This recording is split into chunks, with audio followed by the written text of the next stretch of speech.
Welcome to the Living to 100 Club podcast. Here's our host, Dr. Joseph Casciani. Good day to everyone. I'm Joe Casciani, your host for the Living to 100 Club podcast. Our conversations are all about aging well and doing what it takes mentally and physically to live longer and healthier.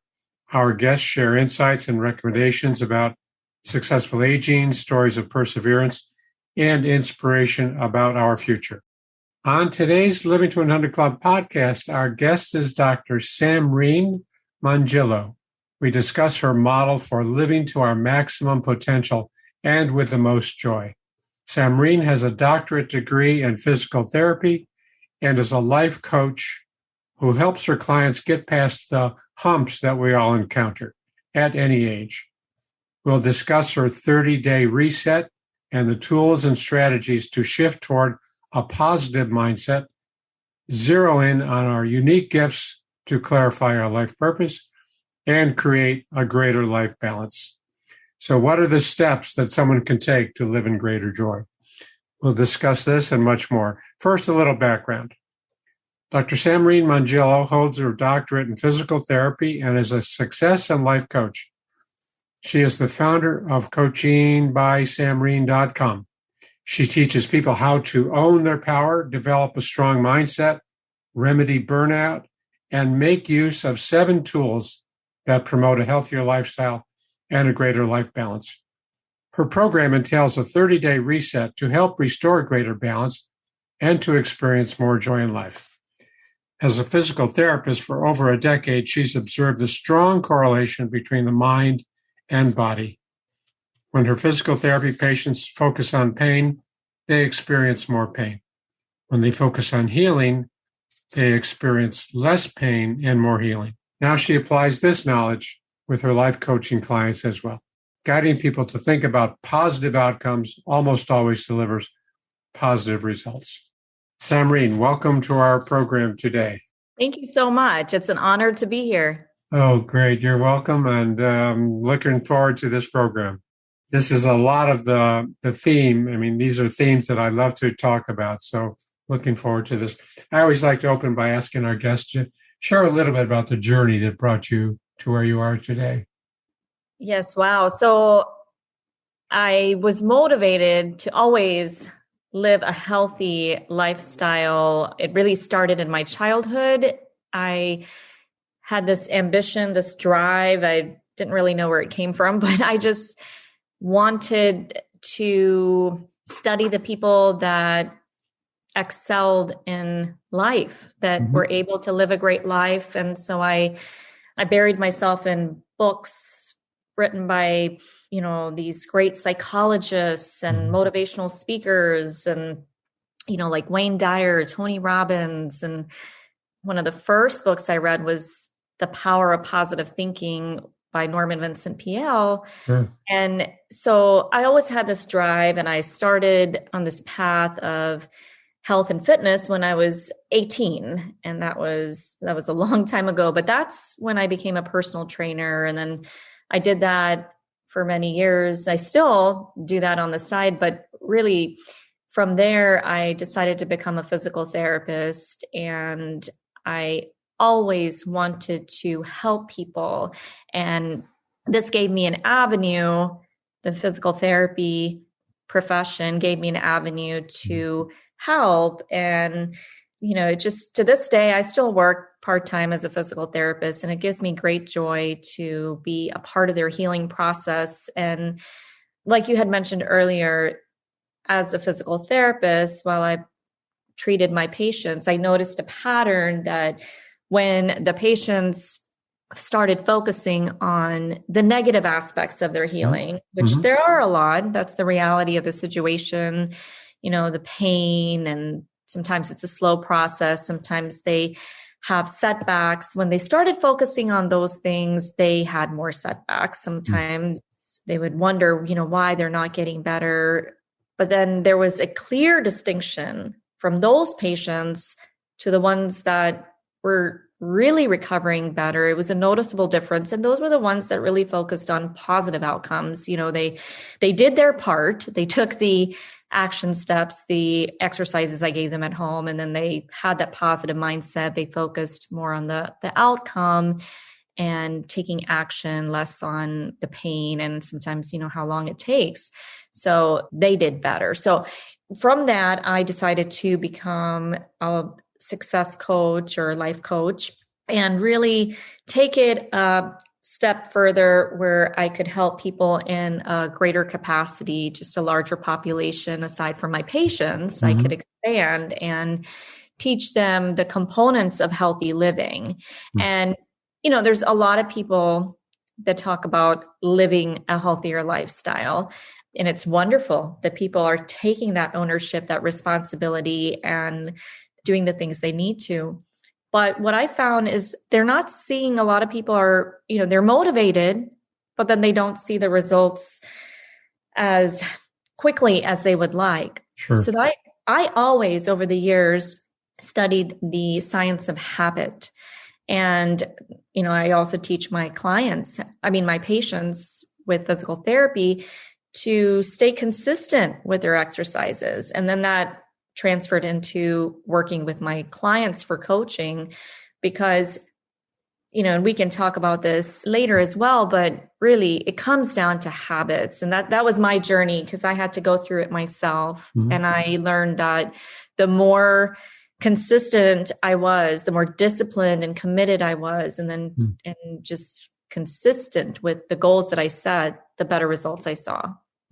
Sure. Yeah, I had someone on my program just a few weeks ago who talked about overeating and those habits just to continually kind of binge eating. And he said it's the discipline, as you just said, the discipline that when we can adopt that disciplined attitude, it really gives us the freedom to then do what is right for us. It gives us that freedom. And we only get that freedom from the discipline that we, kind of incorporate into our lifestyle. Absolutely. Yeah.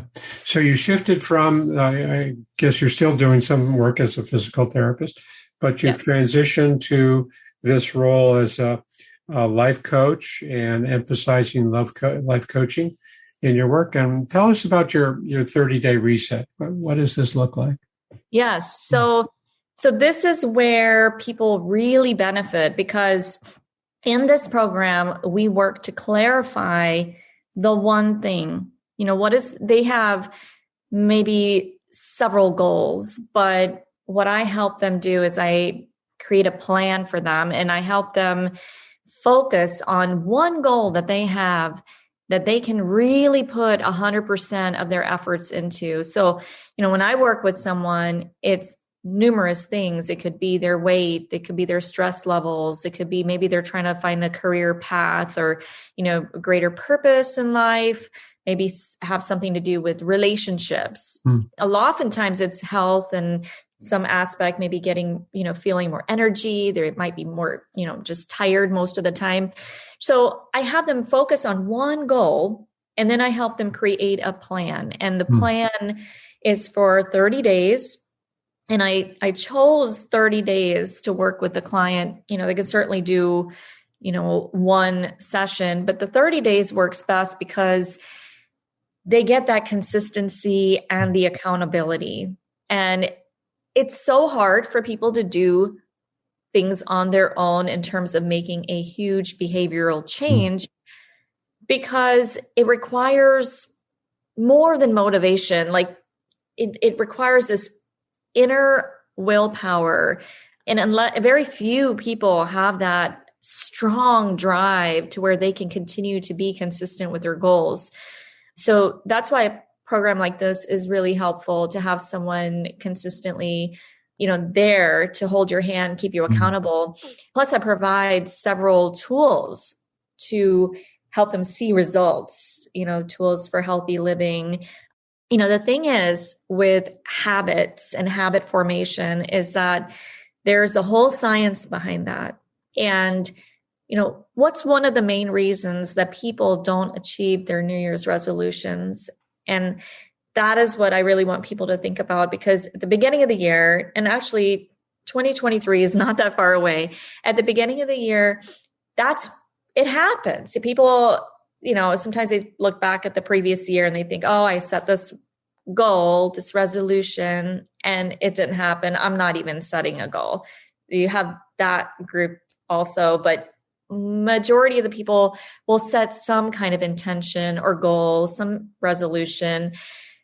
Unfortunately, many of them don't come to fruition, and it's because of it really comes down to our neural pathways in our brain. Mm-hmm. And so what I mean by that is our habits are rooted in science. So when we have a behavior, there is already a neural pathway that's been formed in the brain. Mm-hmm. And when we're working on creating a new behavior, so we have a resolution, just, the biggest one is weight loss.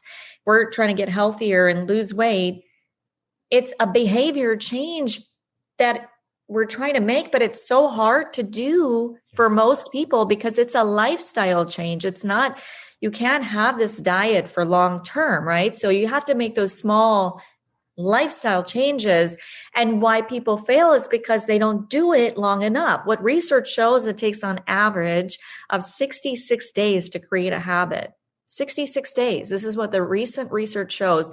And the first 2 weeks, Joe, of someone trying to create this behavioral change or this new habit, the first 2 weeks are the hardest. That's when people slip back because the first few days are motivating. They're on this new path. They're trying to achieve something big. They have the end goal in sight. And then they realize that they're fighting with old neural pathways. They're fighting with old habits. And the only way for them to be successful is to stay consistent.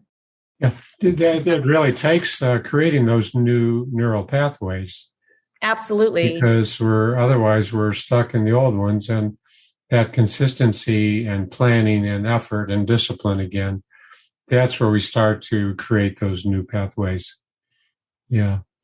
And almost acting as if we are engaging in the new behavior. That's what I like to say. We're acting as if we're doing the right thing. And when we do it enough times, we own it. It becomes ours. It's now our new behavior pattern. Yes, absolutely. Yeah. Great. Well, that's a great description. So how do you guide the person during this 30 days and encouragement, support, hand-holding, any tools that you use? You mentioned tools, but I assume those are different lifestyle factors. Any tools that you use to really kind of get the person hooked and connected to this plan? Yes. So the biggest tool is I work on their mindset. Because this is where all the results that they see in their life comes from. So when their mindset is not strong, not focused, then we can see why they're getting the results they are in their life or not getting, lack of the results. So I feel like that's my strongest area. And that's where the clients see the best results when we start to dive into what is creating that negative thinking? Because it often is the negative thoughts, oh, I can't lose weight. I've tried before. It's not going to happen. Oh, I can't, do this. I've tried so many times, whatever the goal is. So, the first thing that I work on is I tap into what their beliefs are. Because our beliefs actually are the foundation of our thoughts. Whatever we believe will lead to our thoughts. And then our thoughts, of course, lead to our actions and then the results that we see in our life. Where do a lot of the beliefs that we have come from is what I ask my clients. And the majority say that it's from their childhood. They're, maybe someone told them they're not good enough or they can't achieve this. They're not smart enough. They can't, they can never lose weight, or it's usually things like that. Mm-hmm. But as children, we have a hard time discerning, what is true and what's not. And if I really wish, in schools, they would just teach us a little bit more about self-efficacy and self-esteem, because, it's not just parents and teachers, it's society. It's what we see on TV. It's our peers. It's so many messages that we get as children that it's overwhelming. And it seems like, from when I was growing up, things are even tougher now. And, I have a young child. I have a 6-year-old, and I just have the same goal for him is I want him to always believe in himself and in his abilities, because I think each and every one of us, every single listener of yours has the ability to achieve what they want to achieve.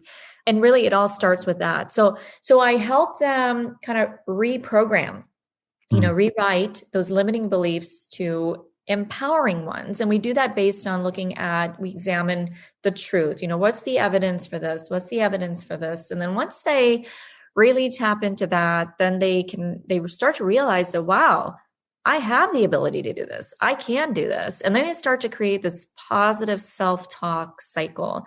And they start to realize how negative their thinking has been. Because really, if you look at all the successful people in life, behind every successful person is someone who thinks strong. It's their mindset. They have, these great, great successful people.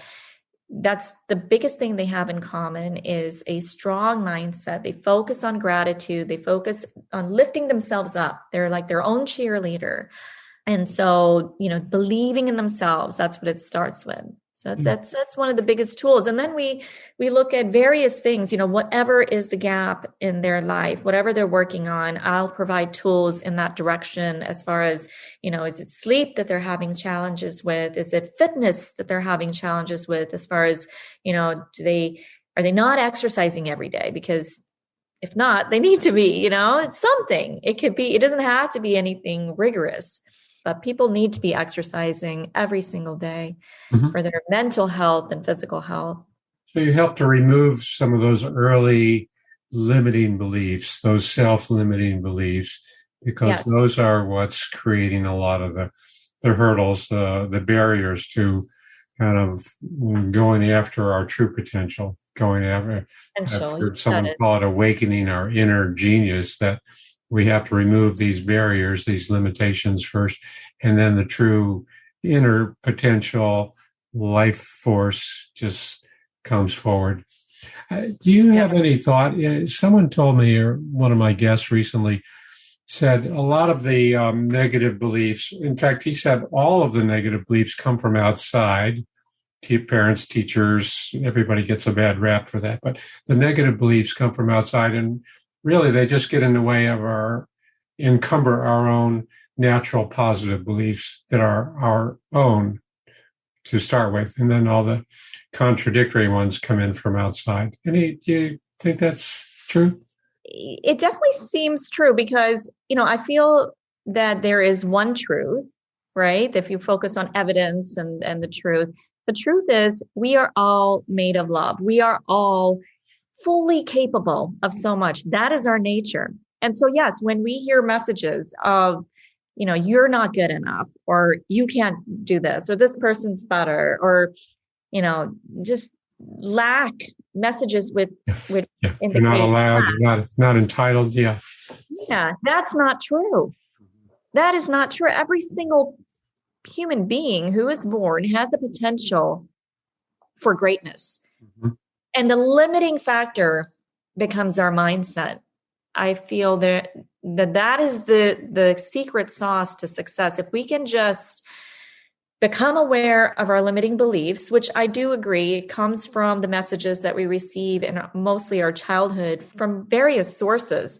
But if we can just become aware of that, most adults are not even aware that they have limiting beliefs. They're aware that they have bad results in their life, or they're not achieving what they want, or maybe they're even aware that they have possibly low confidence or that their self-talk needs to be improved. But what they don't realize is that in order to see real lasting change, they need to get to the root cause and change the script that they've been telling themselves for years and years.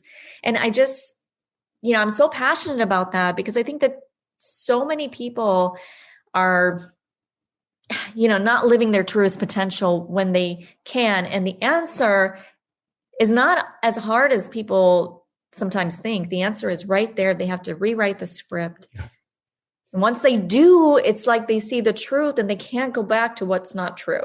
Right. And once they realize they are capable, they are good enough, why would they believe anything less, So you're helping people really stop and develop that awareness of what their choices are and maybe examining those decisions and saying, look, I'm not stuck in those old patterns. I really can create a new one. And I love that expression. I use that all the time to write a new script because it's always projecting a new character for ourselves down the road. Maybe something in when I talk to older adults, it's like, okay, we've had this upset, we've had this loss, maybe a physical setback, and now it's time to start a new chapter. So we write a new script for ourselves. We write a new character.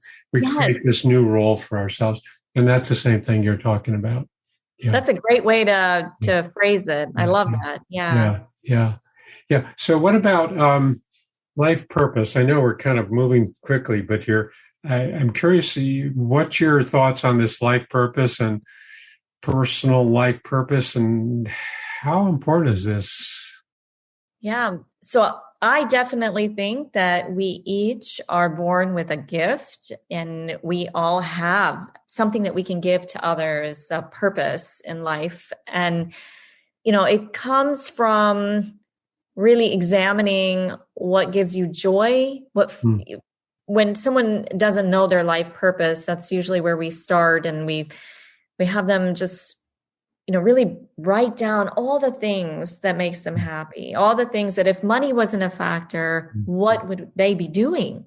What gives them that inner joy? Is I really believe that we all have a gift, and we all have the ability to help others in some way, whether it's through art or healing, whatever profession it is. There are limits, right? I mean, if I wanted to be a professional race car driver, that's not likely to happen. I mean, possible, right. All things are possible, but I don't. Yeah. So there are some limits to what these, life goals are, right? Oh, definitely. Yeah. And that's why. So when I work with my clients, we create a plan. It's one thing to dream, one thing to believe in yourself and then dream big. But then without action, there's nothing. But the action has to be realistic. That's where goal setting is imperative. And, if you don't know where you're going, how are you going to get there? So creating that plan is really a crucial part of seeing results. And, you can dream big, but it has to be realistic. Mm-hmm. You have to, if you're willing to work hard at something and focus on it consistently, and you believe in yourself, just about anything is possible. Yeah. And I like to talk about, really, that's going to come from us. It's not going to come from someone knocking on our door saying, hey, here we are. We're going to help you achieve your purpose. Right. It's really going to come from inside. We have to take that initiative ourselves. And I call it, knocking on the door of other things, other organizations, other people, and not waiting for people to knock on our door and say, here I am, I'm going to help you on your path. It's really up to us to take those steps. Yeah. To own our power, to kind of take charge of our life. Yeah. And what about life balance? How do we fit in this life purpose? I mean, we all have different forces and different pressures, responsibilities. How do we achieve some degree of life balance with all of these forces? So I love that question. And it's kind of a tricky thing, right? Life balance. I don't think you can ever achieve true balance because life is just constant. There's constant challenges, but we can get pretty close. And I feel that, if there was a formula for life balance, it would look like this. You create everything comes from your health. So you create that foundation for good health by getting enough sleep, eating well, exercising consistently, and then having good relationships in your life. I really think that's integral to having good life balance, because we all need that connection, that positive support from each other. And then I also think it's so important for people to, especially when it comes to thinking about balance, work-life balance or balance, what have you, to have that balance between work and play. So I really think a lot of people do not prioritize their rest, relaxation, things that leisure, things that give them joy. Whatever it is, people should schedule it in their calendar, because they don't prioritize it. And then in the end, they look back and they're like, wow, I've worked so hard, but I haven't taken the time out for me. And that's what I try to help motivate people to do, is to focus on them, to prioritize their needs. And really the first thing is the foundation for health, your exercise, sleep, and your diet. And then take time to cultivate those positive relationships. Take time to schedule in what gives you joy. And then I would also add, Joe, taking the time out to become more present in the moment. Because too many of us, especially in our fast-paced society now, too many of us are focusing on, the next thing. We're not staying present, or we're focused on the past. But mindfulness through, there's various tools, but, meditation, breathing, lots and lots of ways to become mindful. And it's a skill to practice. But really, the moment is all we have. And that's, if we can just get in the habit of being more present, that's huge for life balance right there. Yeah. Yeah, I remember saying from the Dalai Lama, there are 2 days when we cannot get anything done, and that's yesterday and tomorrow. I love that. Yeah. So it is, you're right. It's so important to just stop. Again, it comes down to the awareness where I am right now. I can put things off for a bit, and I need to focus on where I am and making sure these are the right decisions I want to follow. Yeah, I can see that. Yeah. Can you give us an example of maybe one or two people who you've helped with some of this kind of movement toward their life goals and purpose? Yeah. Yes, I had a lady who wanted to lose weight, and from the beginning, she noticed that she was doing all these things wrong. She didn't eat well. She said she wanted to exercise, but she set all these high goals, and then in the end ended up not exercising consistently. So she knew what she was doing wrong, but she couldn't get past that hurdle. She couldn't change that behavior. So she was frustrated. And so she came to me, and what I helped her with was really digging into the belief system that she had, which once we looked at it, we realized that, okay, it's actually coming from her childhood, where her parents made her feel like, they expected too much from her, and they didn't really lift her up. And so she started to not believe in herself and her abilities. She did become an overachiever, and she did a lot, but then she got to a point where she started gaining weight and lost that, desire to exercise. And so when we worked together, we rewrote the script and had her start to make those daily small changes, where she started to, really that awareness was huge. She started to make those small changes and realize that, she has the ability and she can make those changes. But the hardest part for her was staying consistent with those goals, those daily goals, because really, when someone is trying to make that change, even if it's to one person, it might seem easy. Oh, okay. Her big thing, I think, was Diet Coke. So she drank that almost every day, but it was so hard for her to change. And then we finally said, okay, you really have to be strong. You have to own up to, this is your goal. And if you're not going to do it, you're not going to see the results. So I had her do a habit log. I gave her a little log to write down the days, to mark down when she doesn't drink the Diet Coke and eats healthy. And once she started doing that, it also motivated her. So it gave her a lot of tools, and that accountability really helped. But It's hard for people to change. Yeah, so the focus on smaller goals, people want results quicker than they're going to happen. So helping them see the small steps are better than the big giant leaps. Yeah. And helping to shift that mindset. It reminds me of what this other guest, when he was talking about overeating, he said, if we think of ourselves as a permanently thin person, a lot of the decisions that we make get filtered through that new mindset. I love that. Yes. That's great. Yeah. We're thinking of ourselves as a permanently thin person or healthy person or physically fit person. And all of our decisions then kind of get interpreted through that mindset. I love that you brought that up because, I had mentioned to you some of the books that I read growing up and how I just really studied these people, and several of the books were on the power of the subconscious mind and how if we just tap into the true potential that we have, our abilities are like almost endless. Yeah. And one of the things, a big thing was visualization. Yeah.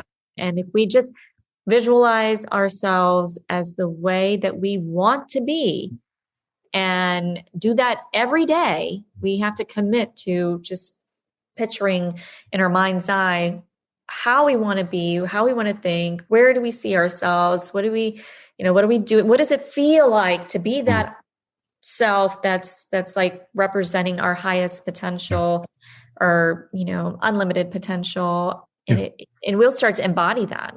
Yeah, that's important. How do we feel when we're seeing ourselves in that new refined, self-definition or whatever we're creating?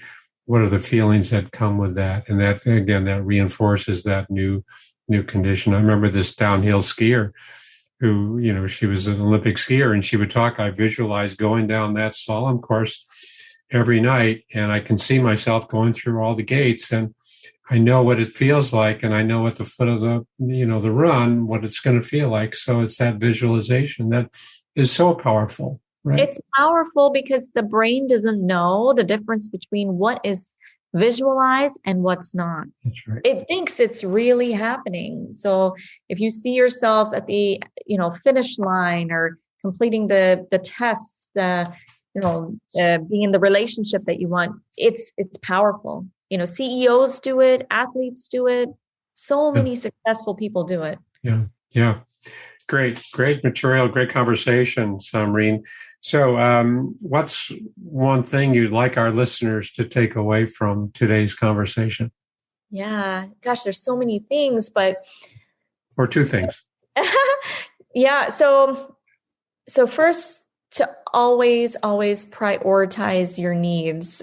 Your self-care has to come first. If you don't put your oxygen mask on, how are you going to be able to be there for others? And you deserve it. You need to take care of yourself, your self-care needs, your health, make it a priority, your mental health, your physical health. And then second, take the time out to look at where those negative beliefs are coming from. That is crucial. That is, otherwise you're just putting a Band-Aid on things, but the root cause of why you're not achieving what you want to achieve really is in your beliefs. Mm-hmm. So believe in your unlimited potential to achieve about anything you want to achieve in this life. Yeah. That's great. Yeah. Well, it looks like we're out of time, Samreen. But before we wrap up, I just want to remind our listeners to visit my website, livingto100.club, sign up for our email list, and download a free copy of my 9 tips to make living longer enjoyable. And while you're on the website, be sure to peruse our library of blogs and podcasts. And also, you'll find my email address and an option to set up a brief call. I'd love to hear your thoughts on this episode or any other comments you have. Let me know what you're thinking. And finally, if you're interested, reach out to me to schedule a presentation for your group in person or online. I think there's real value in helping older adults feel inspired about their future. So, Samreen, thanks so much for being a guest on our show today. For those who might want to contact you, how can they do that?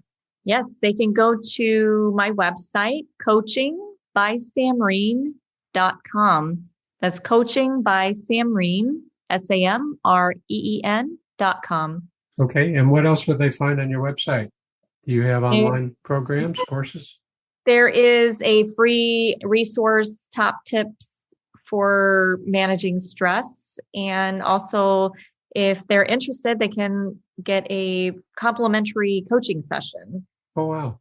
So Great. there's a brief, short form that they can fill out on the website. That's a great gift. So www.coachingbysamreen, SAMREEN.com.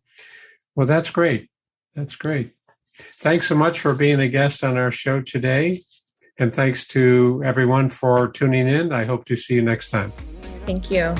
You're welcome.